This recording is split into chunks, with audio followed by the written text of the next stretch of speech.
There were a number of ways to get to Sherwood. The earliest way was the way you came, by covered wagon.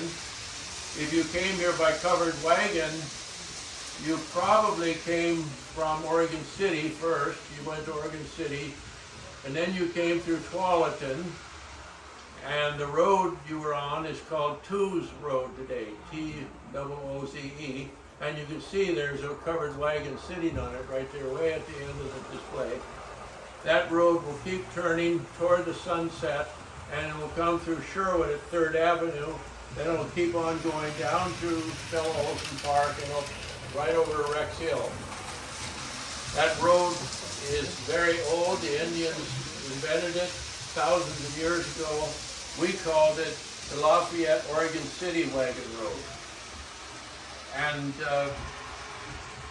when you hear that name, you know it has something to do with covered wagons. When the covered wagons came this far west, they would find the people would find the property they were looking for, and then they would take the covers off the wagons and convert the wagons into lumber wagons. And they would use those same vehicles to haul lumber, because that's what they were supposed to do. If you got some free, the government would give you free property, hundreds of acres of free property, but you couldn't just sit there and admire the pretty scenery. You had to get busy and turn that property into farmland. And that was hard work. And that's why the train came. The train was invented by settlers. It was invented by farmers. It was invented by immigrants. And I call it an immigrant train, because its purpose was to bring new people to Oregon so they would help farm the land and make enough money to buy the land. And so it became like it is today. It was divided up into a lot of farm property. But in the earliest days, it was a lot of property belonging to very few people who were anxious to find more immigrants to come to Oregon.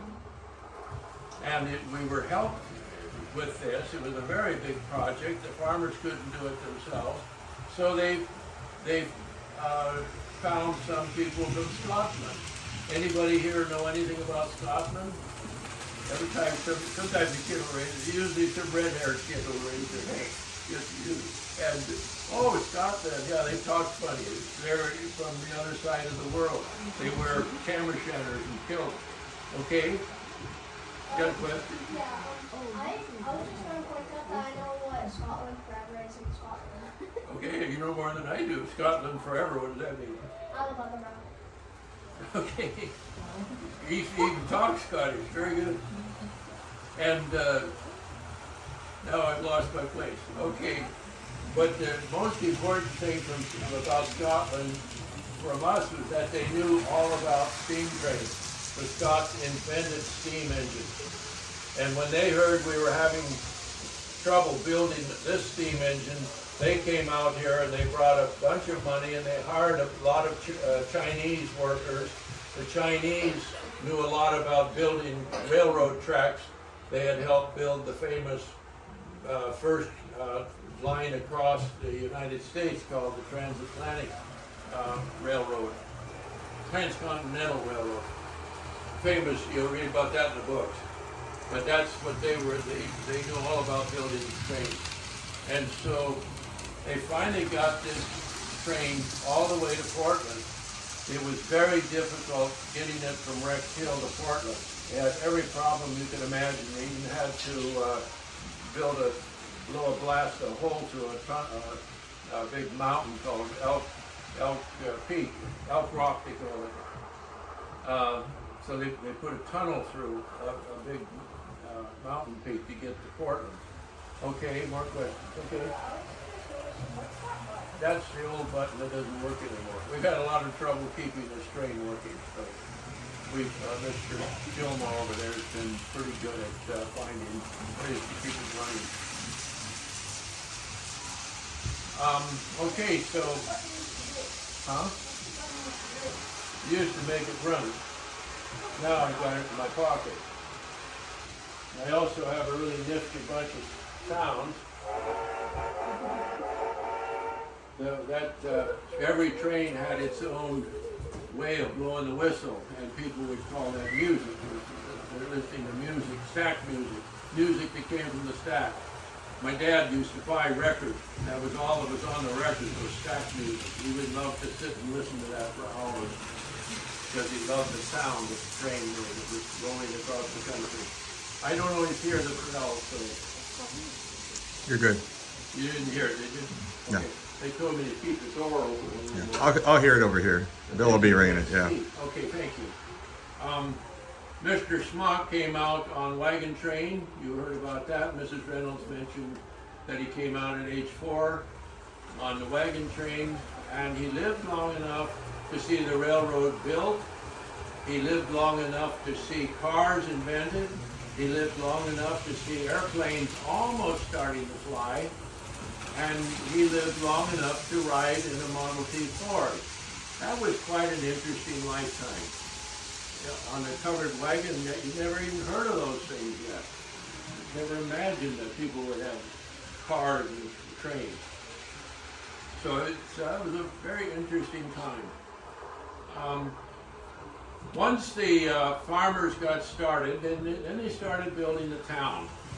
And the important thing about the town is that it had everything you needed.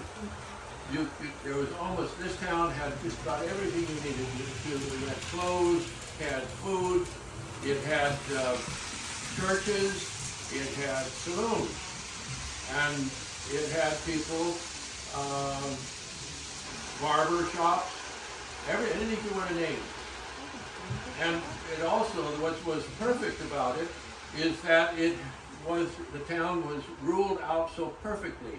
It's perfectly square. It's divided up into 9 blocks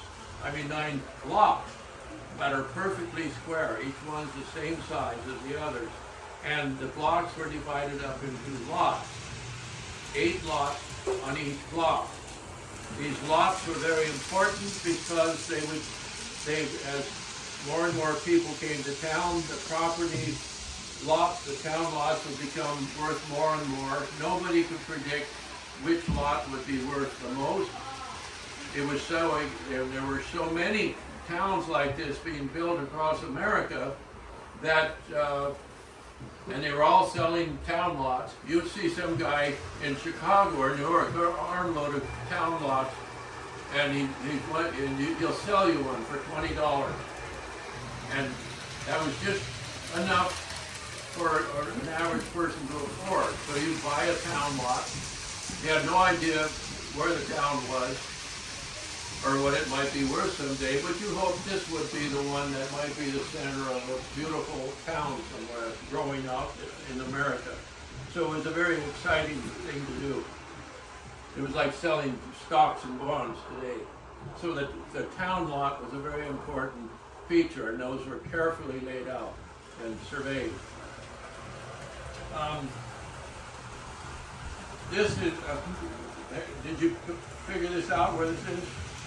Have you seen it here? Yeah.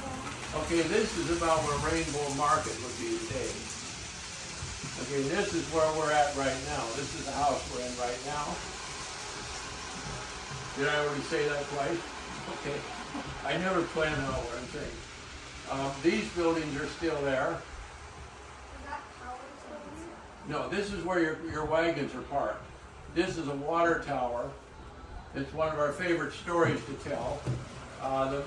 The money to build the water tower came from the saloons. The saloons were always full of money. People would always, that was where the money gathered from all around. The farmers coming in, they're tired, they're thirsty, so they go to the saloon and they talk business with each other, compare what's going on. It's a great meeting place. And the saloon owner says, my taxes paid for that tower, I'm going to go claim it. So he did. He went out and he climbed up to the top of that tower, and he said, hooray, it's mine, I win. And then he said, how are you going to get down? And he looked down at his, okay, and they had to haul him down because he couldn't find his way back down again.